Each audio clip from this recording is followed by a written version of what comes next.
Hey everybody, it's Romania Black, and yeah, we're on episode 22 of the Apothecary Diaries, and I'm not gonna lie, I'm really excited for this episode. I'm recording this on the eve of Father's Day, so I'm hoping that we see, something paternal, like, maybe we see Lahan again, maybe we see the Emperor, maybe we see Daddy Jinshi. We sure as hell ain't probably gonna see Shishou nowhere, because where's he been in all of this? But yeah, if we saw Lahan or the Emperor or Jinshi, that'd be great. Or Gaoshun or Basen or Lihaku, any of those daddy figures would be welcome in this. But yeah, I'm excited because we're on episode 22 and it seems like the battle is heading our way, which has me really excited. I need Jinshi to ride up on a white horse to come storming into the castle to save Maomao before Shinmei or Shisui kills her, whichever happens first. So I need that. But the one thing I am a little bit sad about is that I know after this week we are going to have a week delay with episode 23. I'm sad about that. I'm kind of glad it's not episode 23 we have the delay on, because if you have the delay after the penultimate episode, I'd be like, are you serious? So I'll take it for what it is. The good news is that my Patreon will be caught up by then, so we'll be back to normal for the last 2 episodes. And then YouTube, y'all are just going to deal with it a week later because you're not supporting me on the Patreon. So, how you do. But these last 4 episodes have been amazing. And this whole second core has been amazing. I know I had some people say way back when, and I said I'd come back to it when we got to the end of the season, but it's pretty close now. There were some people that were saying that the first core of season 2, they were like, oh, it was kind of lackluster. I didn't like it. I was like, no, I liked it. I liked it a lot. I don't think Apothecary Diaries has had a bad episode through and through, but if you go back and rewatch season 1, the same thing happens. And this mangaka, this author, technically, the author kind of has a system where they set things up. This entire series is a slow burn, but every arc has a slow setup. We got to introduce the characters. We got to lay the foundation of the puzzle pieces. We've got to lay everything down, and it may seem like it's a little slow at first, but then when the puzzle pieces start coming together and the reveals start happening and it starts chugging, it's like you just got to be patient with Apothecary Diaries, and your patience will be rewarded as each arc kind of builds to a climax. And I feel like we're building to the climax of this arc. Now, will we have resolution this season, or are we going to have a cliffhanger leading into season 3? I don't know. I don't know how that's going to run, but I do have some comments I want to talk about before we dive in to season 2, episode 22. David Garcia, who has just started watching season 2, hello, you're probably going to catch up to this way later, said even though this is depicted as a fictional country, the mention of the metal printing plates or lithography would give us a fairly contemporary time frame, since the first lithographs were made in 1796 by Alois Sinnefelder. Cool. So this basically, in this made-up world, is kind of mirroring the late 1700s, early 1800s. All right, that actually seems to fit kind of roughly what we're doing, so I'm down with that. That seems fun. The third gray for episode 19 said, as far as we know, or as far as the show has let on, it's important to keep in mind the only people who know the secret of the Shrine of Choosing, specifically that color blindness is significant to the lineage of the royal mother, are Maomao, the Emperor, Jinshi, the Shrine's Keeper, Lahan and Maomao. That is fair to know, although the last episode would also have us believe that it's not necessarily the colorblind. Here's my thing. I think that maybe the Shrine of Choosing secret is only known within the inner circle, but I think the idea that the royal mother is colorblind or passes that genetics on, I don't think that that's just only for those who've been in the Shrine of Choosing to know. I think honestly I don't think the secret of the Shrine of Choosing might be out, but I think the secret that the lineage of the people that are from that village are colorblind, I think that that's kind of known, because otherwise people be like, well, why distinguish between the green and the red? Well, if you're not colorblind, which not everyone in the village is colorblind. Some of them are just carriers. They probably would have noted that and told the person, be like, oh, you're colorblind because you can't tell the difference. So I think I can't confirm that. Again, conjecture. We don't know. The show's not told us specifically, but I think the village kind of probably knows because they're not dummies. They've probably figured out that there's something going on, and color blindness is not just solely a condition that only those in the Imperial Palace know about. I'm sure people outside know about the condition as well. But good to know that as far as we know, not everybody knows the secret of the Shrine of Choosing. But I think more people know about the colorblind and the Royal Mother connection than maybe is let on just in the Imperial Palace. Then we have Cool Ice Princess 2641 for episode 19 that says, there's a meme on Twitter I saw that said something along the lines of Maomao's type are people with purple hair, double identities, and complicated family issues. Maomao has a type, y'all, and Shisui and Jinshi are fitting it, right? Although I think, unfortunately, our Yuri is a little bit on the doomed side, if definitely not on the toxic side, so we'll see how that goes down this episode. I don't know. HBanana7 says for episode 20, I feel for Lolan being the puppet daughter. Perhaps it was because she was afraid of her mother, but perhaps it was because she wanted her mother's love, suppressing her soul just to gain a smidgen of acceptance. I loved that line in your comment. Suppressing your soul for a smidgen of acceptance. That's such a good way to talk about Lolan, especially after she's poisoned Kyo and them out of mercy, which I know people in the comments will be like, well, they were going to get killed. And, they were going to get killed if it was going to happen. And I was like, I know, I'd like to think that we weren't going to have a genocide on our hands. I really don't want to think about that at the hands of Jinshi and the others. But, I don't care if it was out of mercy because you think they were going to die anyway or not. It's still wrong. Sorry, but it is. And now I want to go back to season 1 and see if there are any scenes of Jinshi and the moon.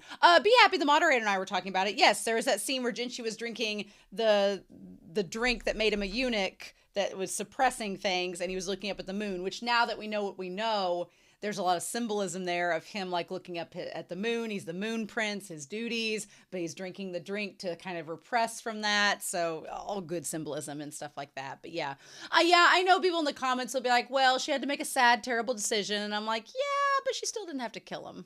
I don't know. I have very strong opinions about that, whether it's fictional or not, and I don't care to express them. So then Suirei for episode 20 says, I like when Lahan stormed Jinshi's room and told Lahan to not visit him too much. It's also a suggestion about what if people start talking about you and Jinshi, Lahan? It's so funny. Lahan does not want any of his children to associate with Jinshi, and here we are.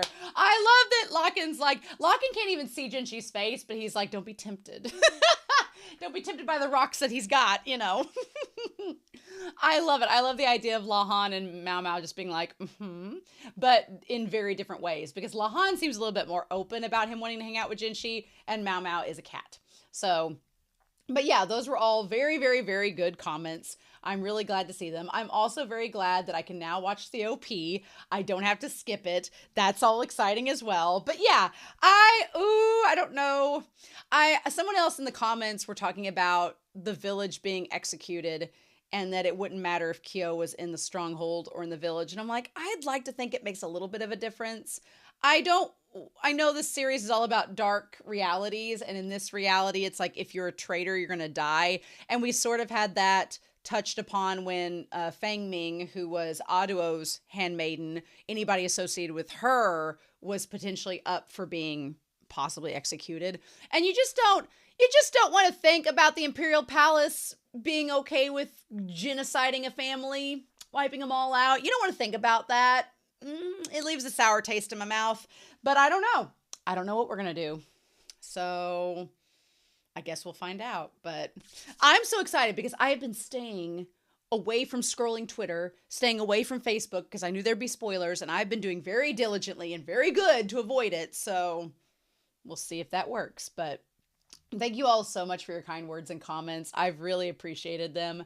We are going to start episode 22 of the Apothecary Diaries season 2, and we're going to do that here in 3, 2, 1, and let's go.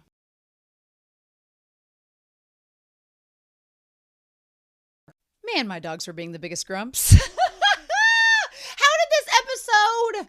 How is it the fastest thing ever? How is it the fastest episode ever? It just, which honestly, I am glad we did not waste the entire episode on just the battle. I know some people like battle anime, some people like battles. They want to see like a full-blown 2-episode long Game of Thrones-esque battle. No, I'm not here for that. We're here for a mystery series, and there just happens to be, historical fantasy battles happening. It's fine. But I'm glad. There were a couple things I wish were expanded on a little bit in this episode, and I'm wondering, out of blatant curiosity, if the light novel and manga show them or not.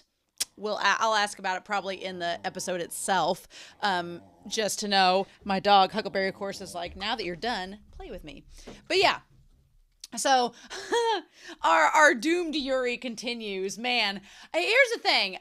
Jinshi is either going to run into Lolan or she's going to escape. And I don't think she's going to escape, because when Maomao brought it up this episode, she's like, you and Suirei could leave. You could run away forever, which is what I really hoped that they were going to do. Just leave. But no, Shisui wants to own up and take... It makes sense why she's staying. It really does. Because I didn't bring Whiteboard Kun out because there wasn't much to write on Whiteboard Kun for this week. But it makes sense now that she says it, and now that we have a little bit more Shishou in this episode, of why Shisui isn't running away.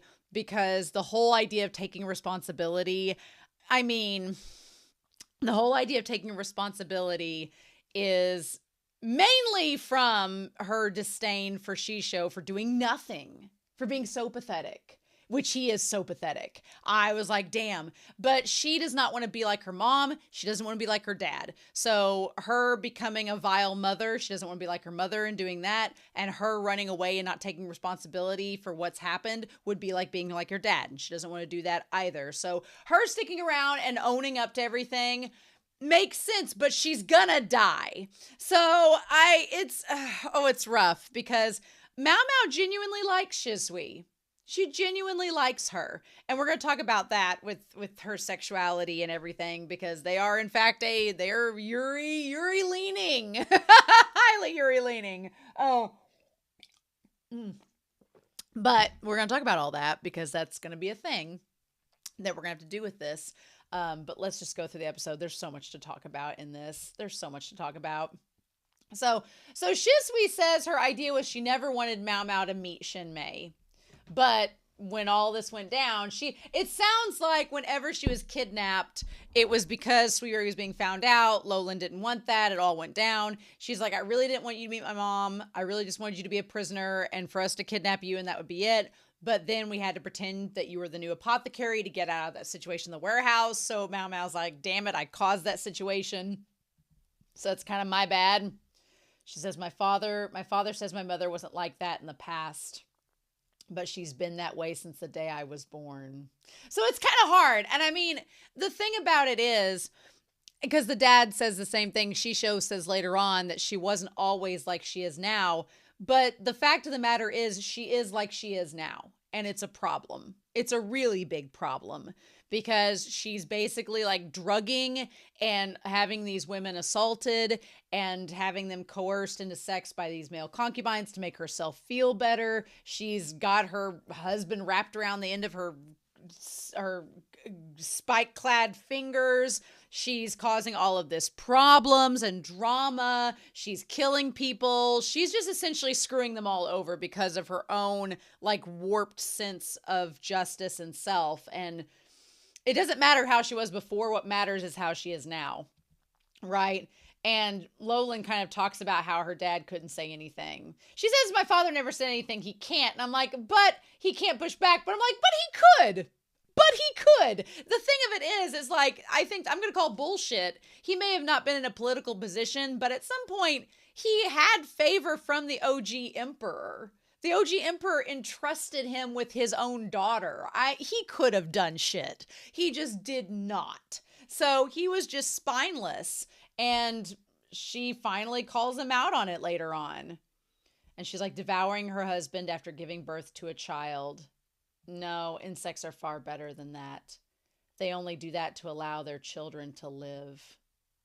And she basically makes the comparison of how, like, an insect, the insects will die in winter so that their children will survive. She's like, my mother is not like the insects, because even though she would devour the husband, she's not doing it for the kids. She's doing it for herself.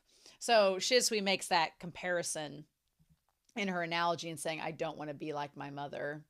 Which, yeah, and, you could make a lot of connections. You could say that Shisui likes Maomao. You could say Shisui's a lesbian and she didn't want to give birth to a child and be with a man. You could absolutely say that.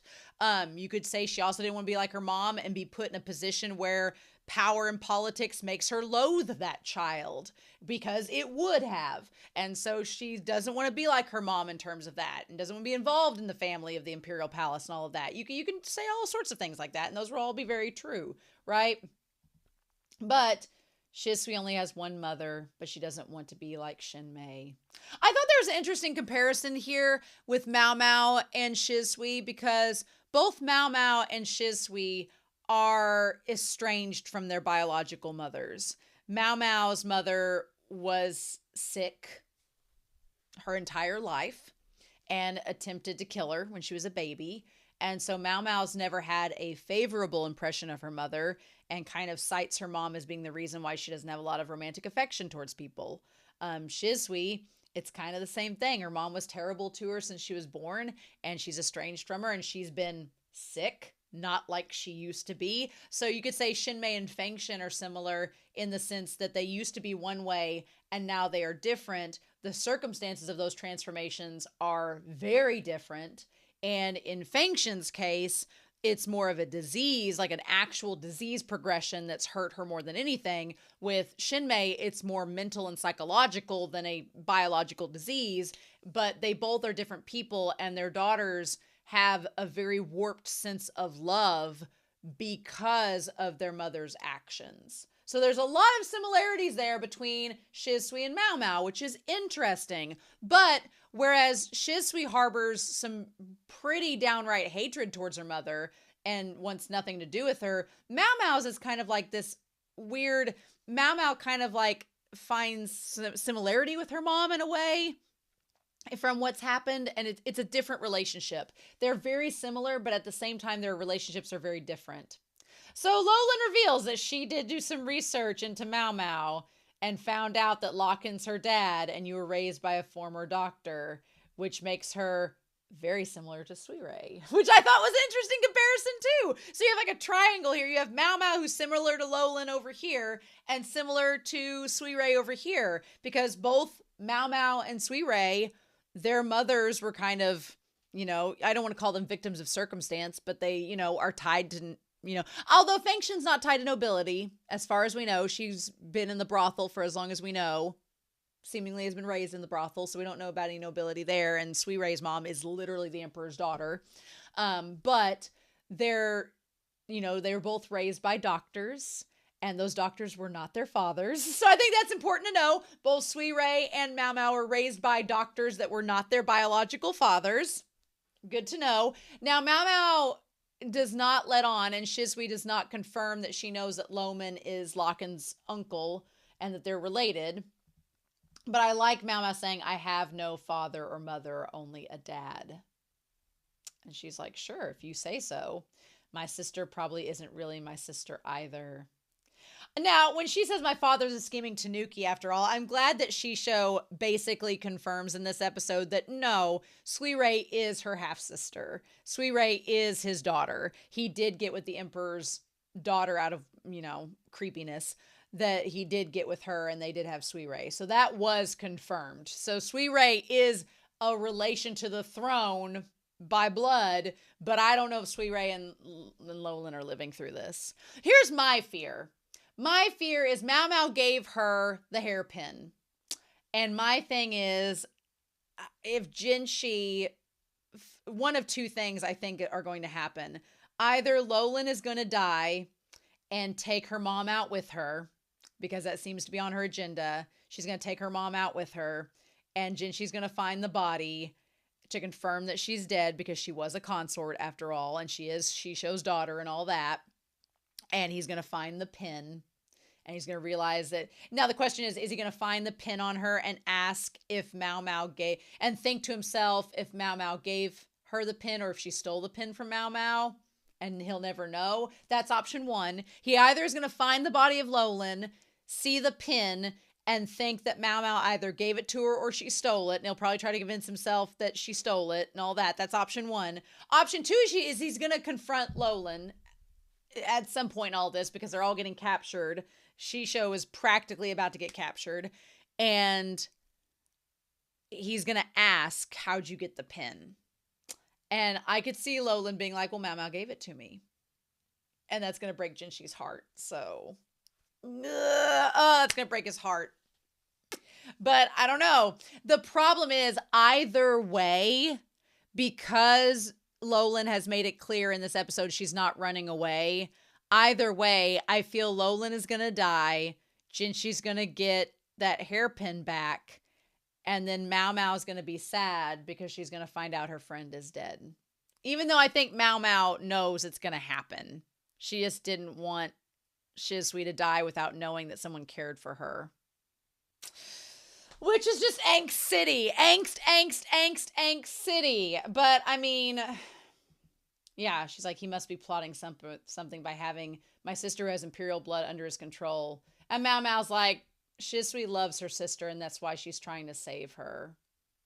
She claims they're unrelated just to try to protect her, but that logic's not going to work at all. Yeah, Maomao's like, no, all the evidence is pointing to the fact that you two are related and Suirei is his daughter and all of that. So she's like, no, I can see why you would want to say that, but I don't think that's the case.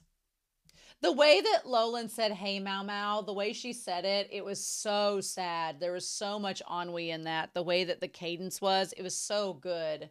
And she's like, if these kids were insects, would they have survived until winter? And Maomao's like, oh, Shisui is not coming back anymore. I think in that moment, she realized they're all going to die. I'm so glad Lee Haku says he doesn't like it. I'm so glad he acknowledged that. I was like, yes, thank God somebody said it. But I don't know. Jinshi's kind of progressive. He's not the emperor, but he is showing signs he's a little bit more progressive than generations past. And Gao Shun's like, okay, so who knows? I don't think that any of them are living through it because I think it's too early for them to completely change the ways that the things are set up now and the traditions and all that and how that works of no prisoners. I don't think that's going to change anytime soon, but I don't know. I don't know. But Maomao reaching for her, you should just run. Throw it all away and escape with Suirei. It looks like whenever Maomao reaches out to her and like holds her hand like a fist and Lolan reaches down her head, it looks like she's kissing Maomao's hand. It looks like she's kissing Maomao's hand, but it's just a perspective thing, but that's what it looks like. She's like, you could throw it away. And I feel like Lolan knows that Maomao cares about her. And she knows it's genuine, and she feels the same. The feeling is mutual. It's just so sad because I'm like, this is probably the last time they're going to see each other. Yeah, it looks like she's kissing the hand. She's like, politics, your parents, the clan, just throw it all away. She's like, I don't care about other people either. I'm the most important person to me. The thing about it is, this conversation between Shisui and Maomao's head is a conversation she could have had about Jinshi, but hasn't had about Jinshi, right? Because with Jinshi, it's a little bit, that's interesting to me. That is interesting to me because she tells Shisui in her mind, in her monologue, she's like, you could leave everything behind. She's like, just leave behind your politics, leave behind your clan, leave behind everything. You don't care about these people, take your sister and run. You care about her, take her and run. But in Maomao's head, she knows that's not going to happen. And it's kind of like, she hasn't had that discussion with Jinshi yet because she just thought Jinshi was a eunuch and working for the emperor, so he didn't have a choice. But in Jinshi's mind, Jinshi would like to leave behind the politics, leave behind everybody else, and take Maomao and run. He would like to do the same thing. But what's funny is the connection that both Jinshi and Shisui, these two purple-haired people with double identities and family crises, both of these individuals know at the end of the day they cannot run from their duties. Maomao has a type. Maomao has a type. She's in love with these purple-haired people from nobility who can't shirk from their duties, and she'd really like them to shirk from their duties, and they just can't do it. That's hilarious to me. But yeah, Shisui's like, no, I've got to take responsibility, and Jinshi has now realized he has to take responsibility too, so there's a connection between them there. You know, do you realize how much I went through after being dragged here? Yeah, she's like, I went through being separated from Jinshi, having to deal with seeing Kyo die and the kids, watching the stuff with you and Suirei go down, being imprisoned, being put in the tie bone pit. She's like, no, like, just leave it. And I love that she grabs her hand and says, why can't I stop myself from reaching out to her? Honestly, though, she does the same thing with Jinshi. She does. Her running to save him back in season 1. She's like, when she found out that there was a chance he was being poisoned, even before she knew exactly that it was Jinshi, she ran after him and was like, I couldn't stop myself from running to save him. And here, she can't stop herself from reaching out to Shisui. Like, and she hasn't been able to stop herself from having the conversations with Suirei. Maomao does not want to admit it. She wants to think she's a tsundere cat. But girl, if she cares about you, she's going to bend over backwards, come hell or high water to save you. And she's done that for Jinshi in season 1. And she's doing it, or trying to, for Shisui now. And it's like, it's heartbreaking. And then she's like, don't stop me. I have my own duties. I have my own pride. And I respect Shisui. Maomao's like, just throw that pride away. And Shisui's like, I can't do that. She's like, no. She's like, I'd love to throw it away. And I love when Maomao reaches out the hand being like, come on, just throw it away and come with me. You know, we'll escape. It'll be fine. I'll get you and Suirei out of here. And she's like, no. She's like, I wish if there was an unknown poison in front of you and you were told you had one chance to drink it, what would you do? And she's like, I'd swallow it in one gulp. Because Maomao, the thing is, Maomao's not afraid of the poison. And she knows it won't hurt her. And I love that she laughs at that. And she's like, right? She's like, no. She's like, I've got this one chance in front of me. This unknown poison. Shisui's like, my mom's in front of me. I have this one chance to stop her. And I'm going to do it. That's just how it is. And she's like, you would do the same if it was you. Oh, the angst of that. Oh, the angst.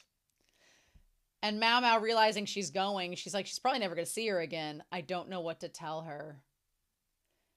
And then for her to like go after her and grab her hand and say Shisui. And of course, I love that Shisui like hesitates and she grimaces like she can't not listen to Maomao when she says her name. She says, at least let me wish you good luck. She's like, good luck. And then she gives her the hairpin. She's like, that's not like you. She says, yes, it's rare, but really, give this back to me someday. It was a gift. Yeah, this was such a heartbreaking moment. And she's like, well, I would sell it off. And she's like, no, you won't. She's like, if you do whatever. She's like, but you're not. I think Maomao's like, you're not really going to sell it off. I know you better than that. You know how much. Here's the thing. Maomao knows that Lolan knows how much that pin means to her because she wasn't just going to give it away. And she's like, I know you're not going to sell this pin because you know it means a lot to me and you like me and I like you. So you make this a promise you're going to come back and see me. Which Jinshi can't explain who he is because he didn't see her with the hairpin. But he's going to probably see it on Lolan at some point. And then he's going to tell, Maomao what's going on. But we'll get to that here in a little bit. It's heartbreaking because I know a lot of people will be like, well, but Jinshi gave her that pin and he loves her and that was a sign of his love and she gave it to Lolan. But here's the thing. To me, I feel like Maomao is asexual, right? But to me, I think Maomao still loves Jinshi. She does. She doesn't want to admit it, but she does. But she also loves Lolan. And I think that she, in her mind, knows there's a chance she's going to see Jinshi again and he's going to be alive and well, right? Or she knows he's not in danger. But she knows this is very potentially the last time she will ever see Lolan.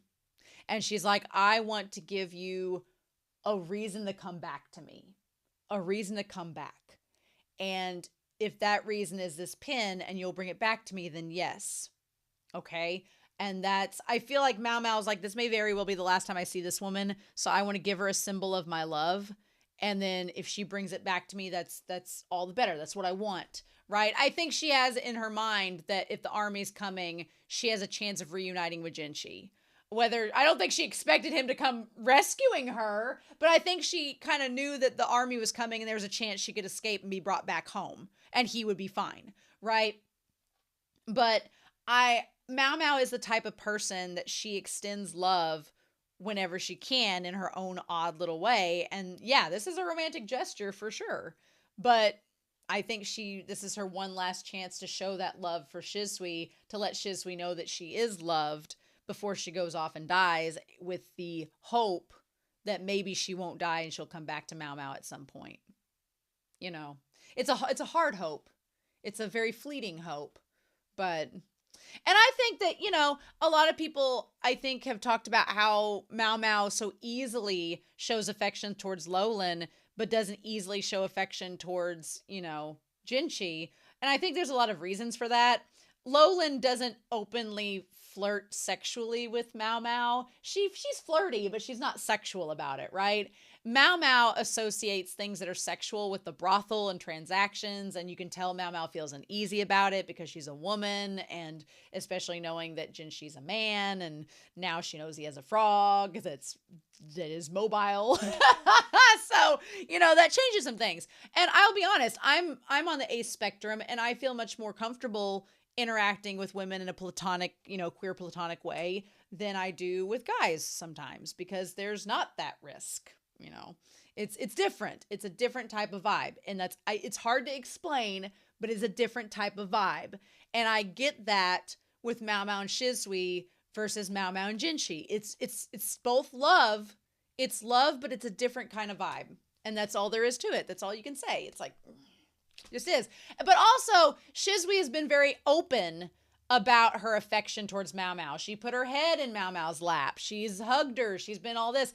Jinshi has not been open with his affection because of the barrier of her not knowing he's the crown prince or was the crown prince and all this. So my hope is that even though this Yuri seems like it's doomed, it's going to open up the doors for Maomao has expressed her feelings for Shisui, and now possibly because she's done that openly, it will open up doors later on for her to express her feelings to Jinshi. And if she's not asexual, she can be bisexual. Let the girl love whoever she wants, right? We can multi-ship in this show, right? Except for Jinshi. Jinshi's only with Maomao. We're not shipping him with anybody else. Except maybe Lahan, which we'll get to that. Except maybe Lahan, but we'll get to that. But yeah. And then she gives her the pin.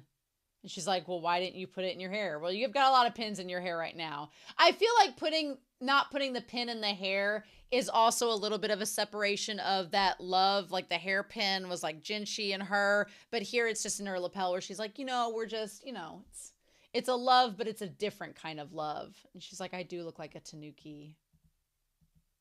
And then she smiles and walks away. She says, take care of the rest. I'm assuming take care of the rest means you need to get out or take care of the kids or something. So meanwhile, I love this tent that was surrounding the prince. This tent, this basically a tank. It's a tent on a tank is basically what it is, right? And of course, Locken's like, why? If you were a little later, I would have dragged you out physically. Like, what took you so long getting dressed, sir? My one regret I have a couple regrets in this episode. I wish we could have seen Jinshi donning the armor. I wish we could have seen him putting on the armor, like Mulan soundtrack is playing in the background. I wish we could have had that. I was waiting for it. I wanted it, but I get time is of the essence in this episode. Fine. I love that Lakan and Lahan are here. I did not expect them to be here. I thought they were going to stay back at the palace, but it is Maomao in danger, so of course, you know. And I love that Lahan says, you know, theoretically, if you're treating an Imperial family member that way, you could be in trouble, sir. And then Lakan's like, no, the Emperor's afraid of me. He's like, we're fine. Also, Gaoshun doesn't deserve to look that hot in armor, y'all. Gaoshun doesn't deserve to look that hot in armor. His wife's a lucky woman. That's all I gotta say. Jinshi in the ponytail, though, too. Jinshi in the armor looks great. Purple's a good look on him. But the hair, the little high ponytail, love it. Love, love, love it. He's like, did you realize Jinshi and I were the same person? I love Lahan being like, well, yes. I love that Lahan is so different from Maomao. They're siblings. Technically, they're cousins. But they're siblings. And they're so different. Because Lahan is so open. He's so open about everything. Maomao is like such a tsundere where she's like, how would I have known that you two were the same person? I can just see it now. She'd been like, well, how was I supposed to know you were the same person? Who would have guessed? And Lahan's like, well, I've got a few words for you, Jinshi. 36, 24, 36. Your height, your waist, your chest size. Very observant, all the measurements, because Lahan's a man that deals with numbers, so of course he would know the numbers. It's quite rare for two people to have the exact same measurements. He's like, you're extremely beautiful. It's unfortunate that you weren't born a woman. They threw that line in just so that we wouldn't think Lahan is gay, but I'm like, you know what? I'm going to call bisexual agenda on Lahan. I'm going to call it right now. But honestly, the way that Lahan looks at Jinshi and the way he says that, I'm like, psh, you're just saying that. Maomao, be careful or your brother is going to steal him away. Not that Jinshi would go for Lahan. He wouldn't. But, you know, Lahan might try. And Lakan's like, anyway, we need the plan to take the stronghold. So they talk about basically trying that they've been making gunpowder using sulfur and the saltpeter to make gunpowder from it. So they think that they've got FIFAs there and they're expecting that. And he's like, well, they're not really well suited for defensive fighting. You know, you bring a cannon to a gunfight. So they've got cannons on the wall and they're like, we basically need to take those out because they could be a problem. But it is possible to neutralize them without letting them use the cannons. I love Lakan saying, so our little math head thinks. I love that he's so nice to his son. It's so cute. I love it. I don't know how old Lahan is, but he's a little bit shorter. So maybe he's like 13 or 14. We need to take the gunpowder reserves, or maybe he's just short. I don't know. He could be a short king. Who knows? We've got to take out the gunpowder reserves to prevent them from using the cannons. It's a rather eccentric method. Well, Shisui is eccentric and has already taken care of that for you. So there you go. And now Gaoshun says, the royal guard launching a surprise attack, you know, would that be beneath the dignity of the emperor's finest soldiers? But I like Jinshi's response because at this point, does Jinshi have any right to denounce a surprise attack when he's been sneaking around as Jinshi this entire time? I mean, he's been posing as a eunuch for how many years now? Is a surprise sneak attack really beneath him? Also, Jinshi's like, well, I'm sorry, my dad's not here. Okay, my brother. So we're going to do things my way. I'm the imperial prince. This is how we're doing it. And Gaoshun's like, whatever, cool thing. We'll need to approach that girl. And I like the Gaoshun's like, now, you realize you can't just go up to Maomao and be like, sup, like you usually do. And Jinshi's like, yes, I know. I'm like, which Maomao's just like, oh, hey, Jinshi.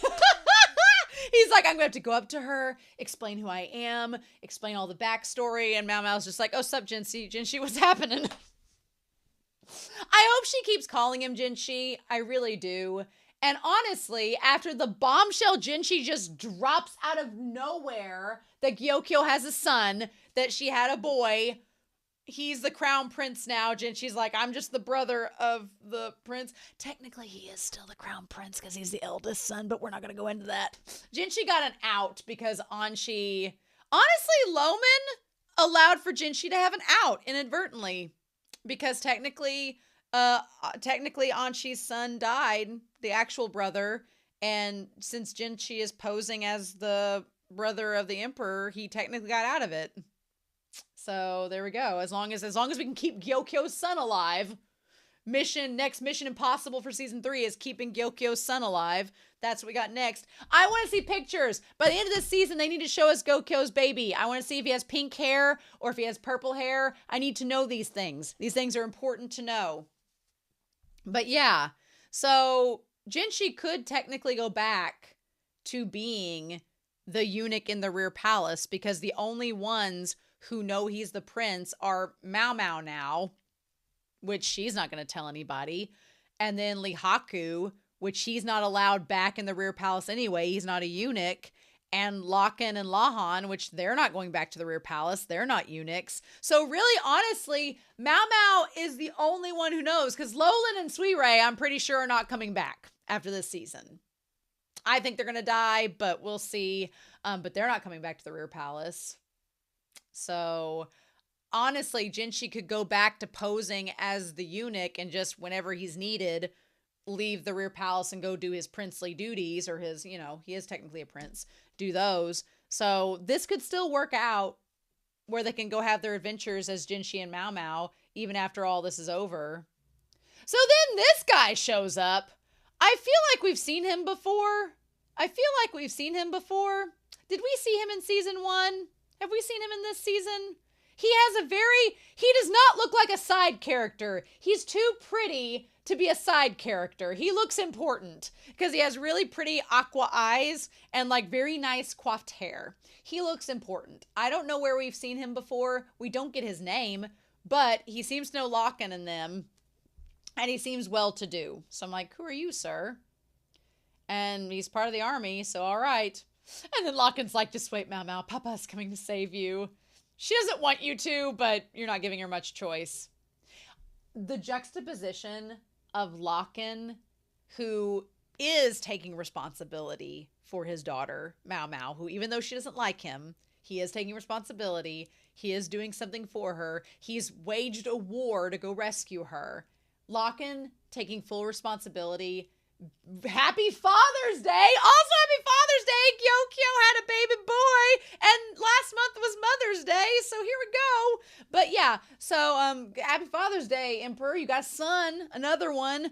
But yeah, we juxtapose that moment of Lahan being like, your father's coming to save you, and we transition to Shishou, who is a pathetic worm of a man. Like, I don't have a lot of sympathy for him, because he's just sitting there doing shit. And I'm like, he acted like he had no clue what was happening to Suirei. I'm like, really? You've been in this palace for quite some time, in the stronghold, and you didn't know Suirei was getting abused? You didn't see all of the whores all laying around, drugging these women, and you did absolutely nothing? Like, how dare you, sir? How dare you? And he just indulges in her hedonism. I'm like, grow a spine and do something. Like, I know he feels bad for her because of what's happened, because of the situation with the emperor, but I'm like, do something. He's just pathetic. And yeah, so then he has the flashback with the emperor. I want you to take my daughter as your wife. Man, they had Jinshi's voice actor, I'm pretty sure, voice the OG emperor. That soft whisper of a voice was creepy. So creepy. And he looks pretty old when Shishou sees him, which was still 20 years ago, which is crazy. She deserved to be raised in the palace as a princess. But his mom wouldn't let that happen. And yeah. And so he's like, I like that Shishou basically implies that he never wanted to get married. He didn't want to take a wife, even though he was betrothed to Shinmei. I'm like, are we saying something about you, sir? But yeah. He's like, you're my most loyal supporter. And so he took the request. He's like, I'll grant you any wish if you take this request. Which, that's how he gained a lot of power. And he's like, I had a fiancée who'd entered the rear palace. And he ended up getting, if you would truly grant any wish. So yeah, he took the emperor's daughter as his wife. Suirei was born, and then he got her out of there. And then Shinmei returned from the rear palace, and the rest is history. Yeah, that didn't work out exactly how you wanted it. Oof. Anyway, so interesting. But yeah, it's so crazy they had Jinshi voice him and just like have the whisper voice. Crazy talk. So then Lolan comes in and she's like, y'all are whores and I'm messing this up. I love that she smacks Kyo's mom. Like, how dare you? I mean, they don't even know that their kids are dead. The thing is, the parents don't even ask where the kids are, which they've been drugged and been drinking and who knows what, but still. And then she, like, lets Suirei out of the cupboard. She was locked up in the cupboard with her arms tied. I feel bad for Suirei. I don't know how they're getting out alive. I just don't know. Yep. It's so interesting because Suirei really doesn't look like Shishou. Like, we've seen Shishou's eyes up close now, and they're kind of like a little more like green hazel, kind of like Lolan's. But yeah, she really doesn't look like them. I wonder if her eyes are stuff, I guess, related to the mom or Taiho. We didn't get to see Taiho, so I guess that's probably where it's from. You're the Tanuki master of a village of foxes. And she's like, do something. Take responsibility.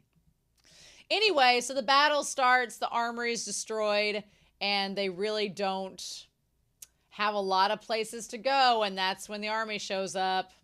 I love Jinshi showing up, and it's like the chalk drawing of him along with, it looks like there's Lihaku and there's Bossen right behind him, which is great. We get some good battle scenes with Bossen and Lihaku fighting, and Jinshi's like, look, if people stop fighting, don't just kill them, capture them. That makes me think there's like the tiniest little sliver of a chance that Suirei and Shishou might live. Or Shisui and Suirei might live, but I doubt it.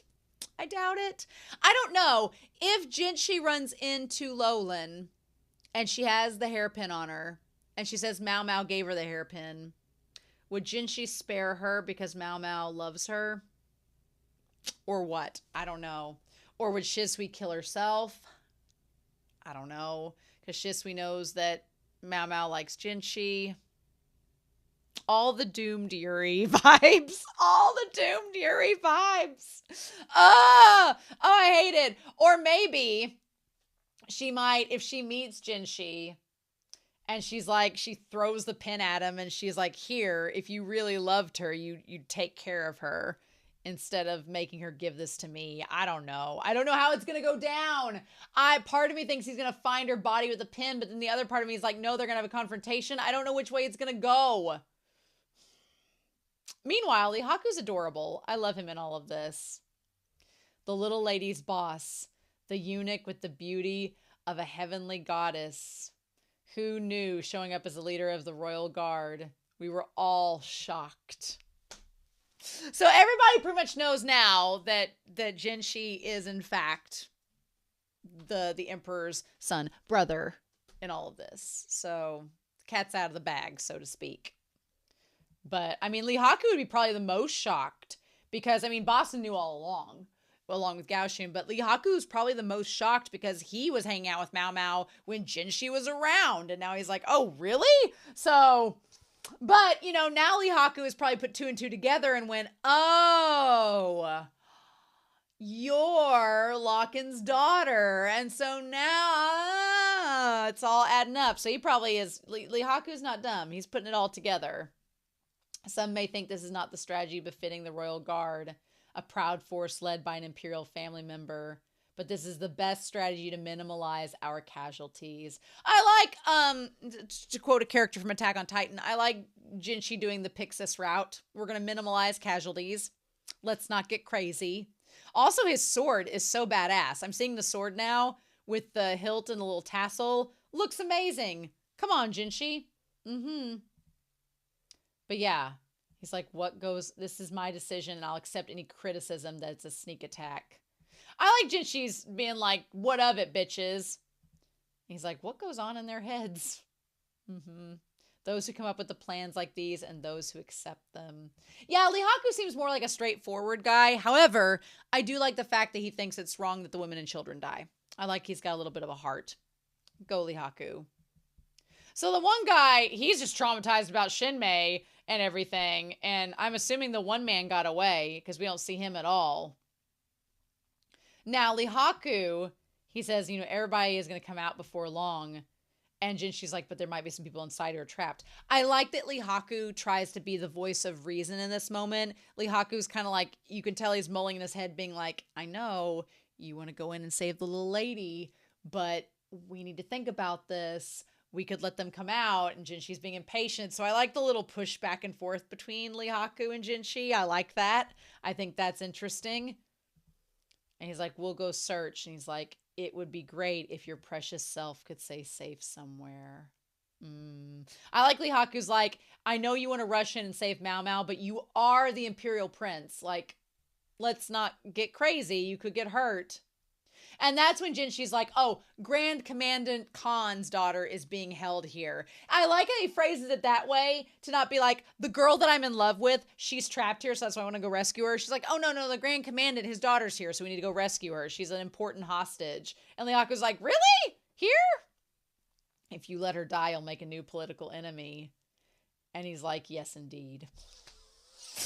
So Lihaku didn't know that Maomao was there until he said something, but I like that even Lihaku is like, Locken's terrifying. I wouldn't make him mad. And Jinshi's like, no shit. That's good enough for him to go after her. He's like, then I'll just do my job. I like Lihaku. He's straightforward. So Jinshi is like battling through all of these men and cutting through them. And damn it, Maomao. She's like, no, that couldn't be him. I'm like, damn it, son of a bitch. Maomao, he's right in front of you. Luckily, I can't believe we did not have to wait long for him to show up. I cannot believe the reunion was that quickly after that. I cannot believe it. Also glad to know that it's snake blood on her and not her own blood. I didn't see her with the snake blood on before the explosion, but maybe I missed it. Oh no. The royal guard's going to arrive any moment. She's like, I really don't want to be mistaken as a Shi Clan member. She's like, what an idiot I'm in. I'm in no position to criticize Shisui. She's like, I didn't run. I stayed here too. So do I really have a right to complain? Also, Jinshi just kicking the door down. He's just like, good enough for me. I love this moment where it's just silent between them. And they're both like, oh. She's like, oh. And then him walking in with the sword. I love him just looking down at her as she's just such a mess. And he's like, figures. And then she's like, oh, sorry to trouble you. Could you protect me, Master Jinshi? I love that Jinshi was probably so concerned that she was going to see him in the armor, see him done up, and he was probably thinking in his head, what's she going to think? Because I've lied to her this whole time about being a eunuch and about not being important, and here I am, literally the Imperial Prince. So what's she gonna think? And I love Maomao just being like, hey, I'm sorry to trouble you, but could you protect me? And then she still calls him Jinshi. I love it. I love it. And he's just like, oh my gosh. And he's like, are you hurt? I love that's the first thing he says. He's concerned about her. And she's like, oh no, it's fine. It's snake blood. I love she says it's snake blood, and then he's like, what? He's like, Hebby. I love that for a second, Jen, she's like, I should have known you would be in this. She's like, I missed this atmosphere. See, to me, even though, like, you can love more than one person, right? I love a romance story that acknowledges that, you can love more than one person. It's okay. She loves Shisui, but she also loves Jinshi too. Jinshi's just maybe a little bit more jealous than Shisui, but who knows? Maybe not. I don't know. She's like, I miss this atmosphere. And he's like, and when he asks that, yeah, he asks about her, like, getting punched in the face. And before she can answer, then there's, like, the Crown Prince. The guy says Crown Prince. He's like, I'm no longer Crown Prince. Lady Gyokyo gave birth to a prince. So Mao Mao knows. Mao Mao has heard that Jinshi was the crown prince, but Lady Gyokyo's had a son, so now he is. And then Mao Mao's like, oh, so that's who Master Jinshi really was. The Emperor's younger brother is 19, but I thought Jinshi was supposed to be 25. And I love Jinshi's like looking at her like, okay, she's processing this. The secret's out. He's like, I really would have liked to tell her myself, but this stupid guard's let the cat out of the bag. And then she goes, wow, you're younger than you look. Like her just insulting him, casually throwing shade. I love it. I love he's just like, you never change. And he's like, Lihaku, are you here? And he's like, yep, here I am. And he's like, I'm going to leave this to you. Okay. Because Jinshi's like, I got to go get down. He's like, damn it, Mao Mao. We'll talk later. I was so sad. I wanted him to give her a hug. I wanted him to do something. He just saw her for the first time and who knows how long. And I get that now's not the time because they're in the middle of a battle. But the romantic in me wanted him to sweep her off her feet and give her a hug, but fine. As long as they do it before the end of the season. He has to give her a hug or something by the end of the season or I'm going to be pissed. So I guess I have to wait 2 weeks to find out if that's going to happen or not. Possibly 3. And then Lihaku's like, hey, let me ask you a question. Now that he's out of the way. He's like, you resemble a girl who works in the palace called Mao Mao. Is that you? She's like, yep, sure is. He's like, why are you here? And she's like, I was kidnapped. I like Lihaku's like, but wait a minute. He's like, so your dad, your father, and she's like, please don't say his name. Just that old guy is fine. Yeah, I love that poor Lahan, even though Lahan loves her, and even though Lahan would do anything for her, she's like, no, I'm not ready to acknowledge that. The old man, just call him the old man. And he's like, right. And he's like, sorry about that. And he's like, if you say so, then that must be it. And he's like, you've got a bunch of snake blood on you. That's not good. So then he's like, that old guy. I like that he says that old guy after she says that. He got all worked up and threw out his back and he can't move. And she's like, oh, what a pity. But then she's like, was the avalanche and everything part of his plan too? And he's like, yes. And she's like, well, that figures. So he asks about the kids. And he says, I don't like the fact that women and children will be killed in all this. And she's like, what'll happen to the bodies? And he's like, well, they'll probably be cremated. And she's like, could they be allowed to rest with their mothers? And he's like, I don't know. But he's like, we could go ahead and just bury them, if anything. He's like, I can't give them a proper funeral, but we can bury them secretly. And she's like, well, but what if you get in trouble for doing that? And I like that Lihaku's faster than he looks. Because he says, oh, well, if I get in trouble, you'll bail me out. And when he says, she's like, how would I help you? When he says, oh, I know. You just go up to that old guy and call him Papa or something. And the look, we don't see the look on her face. And they don't do a little quick blip like they did in season 1. But you could tell she probably was livid. Like, I am not calling him Papa. And he was like, never mind. I love Lihaku and Mao Mao's dynamic so much because it is 100% platonic. Lihaku has no sexual or romantic interest in Mao Mao. Mao Mao has no sexual or romantic interest in Lihaku. They're just friends. And I love that. I love two platonic friends helping each other out. I'm wondering if the whistle was for his dog to say that he fulfilled the order. Because Lihaku kind of has like a dog motif surrounding him. So I don't know. I wonder if that whistle was for something. But they carry the kids out. He's like, getting you out safely is my job. And poor Mao Mao, she's like, I'll do what Shisui entrusted me with to see it through. I'm sure that Mao Mao's like, I want to take care of the rest. I want to see this through. Right? I'm so interested in what's going to happen next. I can't wait. I can't believe we have to wait a damn week. It's not fair.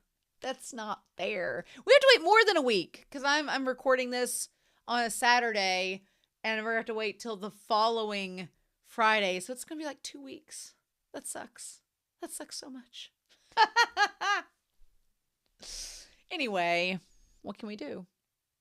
So this episode was fantastic. I'm so glad that we got Maomao and Jinshi reuniting. It went by so damn quick. I need a proper reunion when all this is said and done. I feel like next episode is going to be the climax and the ending of this setup. And then the season finale is going to be wrapping everything up. And hopefully we'll see Gyokyo and her baby and see Maomao and Jinshi have a proper reunion. That would be great. But I guess we're going to have to wait and see.